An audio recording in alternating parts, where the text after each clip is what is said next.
I am back here to continue the chapter accounts from incomplete records. Today we will learn how to find out the profit or loss and how to calculate the opening capital and closing capital. I have already told you in the previous video that here in this method profit or loss is calculated with the help of closing capital and the opening capital. Here you can see a question on the board.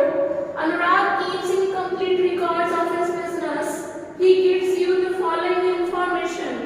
Capital at the beginning of the year rupees 8 lakh. Capital at the end of the year rupees 6,20,000. बच्चों यहाँ opening capital भी given है, closing capital भी given है.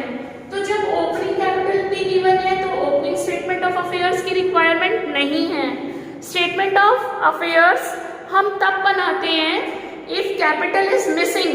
अगर capital find out करना होता है तो हम, अगर ओपनिंग फाइंड आउट करना है तो ईयर बिगनिंग की स्टेटमेंट ऑफ अफेयर्स बनेगी, और अगर ईयर एंड में हमको कैपिटल फाइंड आउट करना है तो ईयर एंड की स्टेटमेंट ऑफ अफेयर्स बनती है.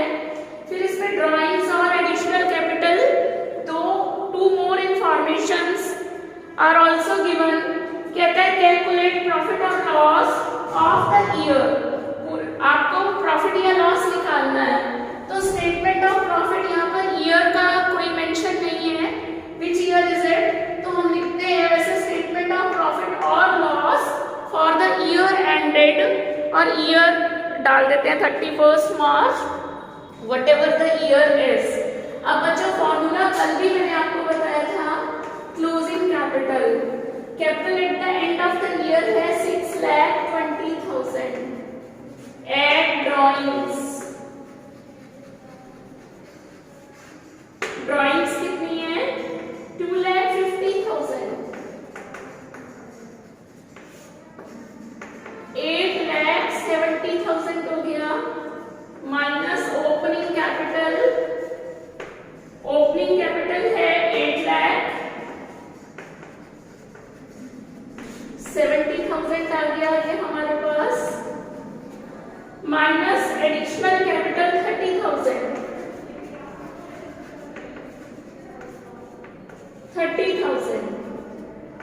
तो ये बच्चों इस तरह से ये पॉजिटिव आया है, तो this is the profit earn during the year.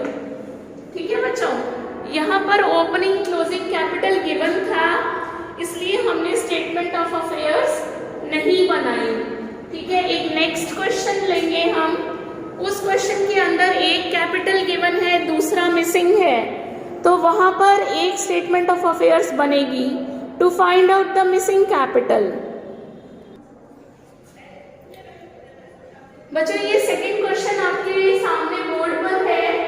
Anant started business on 1st April 16 with a capital of rupees 4,50,000. बच्चों यहाँ ओपनिंग कैपिटल गिवन है. ठीक है, कि अनंत ने बिजनेस स्टार्ट किया है 1st April 16 को 4,50,000 से. During the year he withdrew, यानी कि ड्रॉइंग हो गई 80,000 की.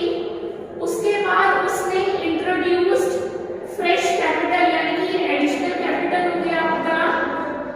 अब वो कह रहा है कि 31 मार्च 17 यानी कि 1 ईयर के बाद उसकी कंडीशन क्या है? Cash in hand, stock, bill receivable, debtors, creditors, bills payable, ये वैल्यूज गिवन है. बच्चों ईयर एंड की वैल्यूज गिवन है. अब हम ईयर एंड का स्टेटमेंट ऑफ अफेयर्स बनाएंगे to find out the closing capital. तो cash in hand 37,000, stock 40,000, bill receivable 50,000. Asset है, जो असेट से असेट साइड में लिखेंगे debtors 8 lakh.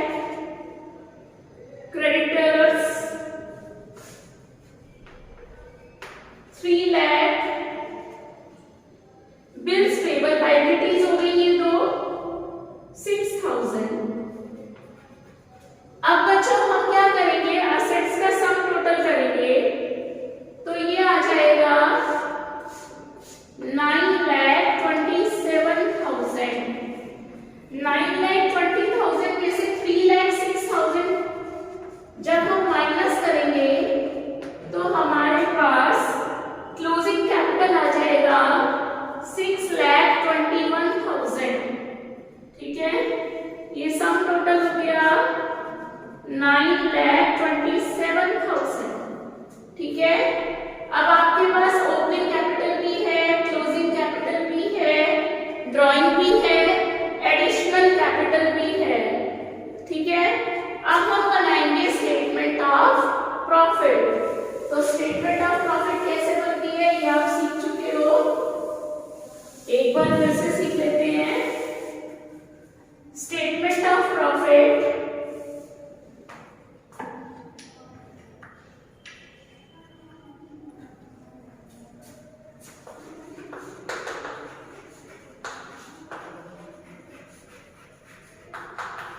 for the year ended 31st March 17.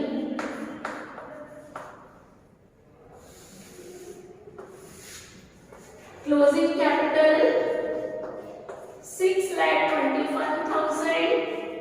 ये मिसिंग फिगर थी, ये हमने असेट्स को सम टोटल करके लायबिलिटीज को माइनस किया, तब ये कैपिटल आया है।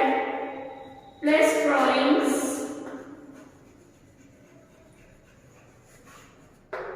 ड्राइंग्स यहाँ पर गिवन थी हाउस होल्ड एक्सपेंसेस के लिए 80,000 उसने विड्रॉ किए थे। ये हो गया 7,01,000 minus opening capital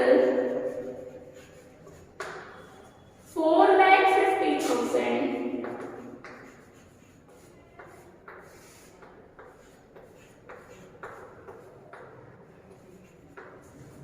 minus additional capital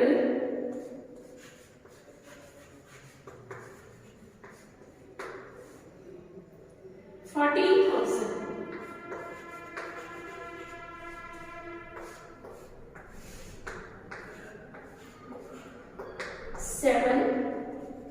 ये आया हमारे पास 2,37,000। ये आपका आ गया profit made during the year. अगर ये फिगर नेगेटिव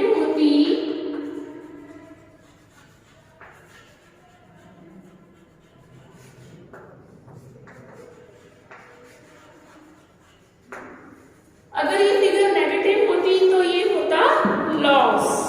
बच्चों यहाँ पर भी कुछ आपको एडिशनल इंफॉर्मेशन मिल सकती है। अगर एडिशनल इंफॉर्मेशन आपको डेप्रिसिएशन की मिले, provision for doubtful debts, outstanding expenses, prepaid expenses, तो जैसे हम वहां पर बैलेंस शीट में एडजस्ट करते थे, यहाँ पर हम क्लोजिंग स्टेटमेंट ऑफ अफेयर्स में एडजस्ट करेंगे। अगर प्रोविजन फॉर डाउटफुल डेब्ट्स है तो डेब्टर्स में से माइनस कर देते हैं, डेप्रिसिएशन है तो असेट में से माइनस कर देंगे, और अगर आउटस्टैंडिंग एक्सपेंसेस है तो लायबिलिटीज में शो करते हैं, और अगर प्रीपेड एक्सपेंसेस हैं तो असेट्स में शो करते हैं। आई मीन टू से कि if some adjustments are there तो उसको हम क्लोजिंग कैपिटल फाइंड आउट करते वक्त क्लोजिंग स्टेटमेंट ऑफ अफेयर्स में एडजस्ट करने के बाद क्लोजिंग कैपिटल फाइंड आउट करते हैं, और तब हम उससे फिर प्रॉफिट कैलकुलेट करते हैं। ठीक है, तो एक क्वेश्चन हम ऐसा भी लेंगे जिसमें आपकी एडिशनल इंफॉर्मेशन ऑफ एडजस्टमेंट्स होगी। ठीक, Ashoka electronics does not keep proper records. From the following information, find out profit for the year ended 31st March 2016 and also prepare a final statement of affairs as at that date. बच्चों ये आपको दो dates में दे रखी है, मार्च 31, 2015, मार्च 31, 2016। क्या क्या information है? Cash in hand, bank overdraft, stock, sundry creditors, sundry debtors, bills payable, furniture, bill receivable, machinery और इन्वेस्टमेंट। ये दोनों ईयर्स की इंफॉर्मेशन आपके पास है। जो ये मार्च 31, 2015 की इंफॉर्मेशन है, ये वाली फिगर से आपका ओपनिंग स्टेटमेंट ऑफ अफेयर्स बन जाएगा। और जो मार्च 31, 2016 की फिगर्स हैं, इसको में आपका क्लोजिंग स्टेटमेंट ऑफ अफेयर बनेगा। और इसमें आपको नीचे और एडिशनल इंफॉर्मेशन दी है। ड्राइंग 10,000 पर month for personal use. Fresh capital introduced, ये एडिशनल कैपिटल हो गया 2 लाख रुपीज़ का। अ बेड डेप्ट of 2000, a provision of 5% is to be made on debtors. Debtor से रिलेटेड 2 एडजस्टमेंट हैं, एक तो बेड डेप्ट की है और एक प्रोविजन फॉर डाउटफुल डेप्ट्स की है। आउटस्टैंडिंग सैलरी ₹2400, ये भी एक एडजस्टमेंट है। Prepaid insurance 700। Depreciation charge on furniture and machinery at the rate of 10%